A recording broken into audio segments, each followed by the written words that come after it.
બનાસકાંઠા જિલ્લાના મુખ્ય મથક પાલનપુરમાં ધરોઈના પાણીની માગ સાથે શહેરના લક્ષ્મીપુરા વિસ્તારની સોસાયટીની મહિલાઓ રણચંડી બની છે। 2021થી આ દિન સુધી પાલિકાએથી લઈને સીએમ ઓફિસ સુધી રજૂઆતો કરવા છતાં પીવા યોગ્ય ધરોઈનું પાણી ન મળતા સ્થાનિકોમાં રોષ છે।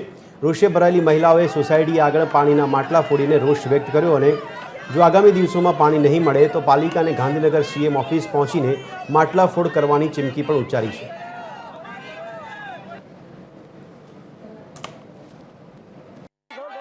नगरपालिका में 2 दिवस पहला भी त्या गया था। ए लोगों ने त्या लेखित और मौखिक चीफ ऑफिसर साहब ने रजूआत करी।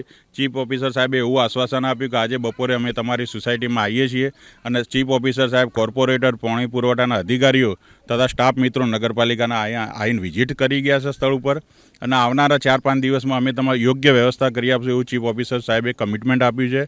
એ લોકોએ મૌખિક કમિટમેન્ટ આપ્યું છે અમને અને એમને જો ના થાય 4-5 દિવસમાં તો અમે ગાંધી ચિંધ્યા માર્ગે તમામ સોસાયટીના પરિવારો છોકરાઓ સાથે અમે નગરપાલિકામાં ધરણા ઉપર બેસીશું। ધરોઈનું પાણી અમારે કેટલાય વર્ષોથી અહીંયા માંગ છે પણ અમારી માંગ પૂરી નથી થઈ। અમારા શરીરમાં સ્કિનની આ બધી બીમારીઓ અમારા પાણીથી આવે છે। ક્ષારવાળું પાણી છે, નળ પણ બ્લોક થઈ જાય છે, કૂવી બુવી આ બધા પ્રશ્નો બહુ થાય છે। હવે અમે કંટાળી રહ્યા છીએ પાણીથી। એટલે હવે માગણી ધરોઈમાં તો માગણી નગરપાલિકામાં કરી છતાં પણ કોઈ સાહેબે અમારી હાથ ધરી નથી।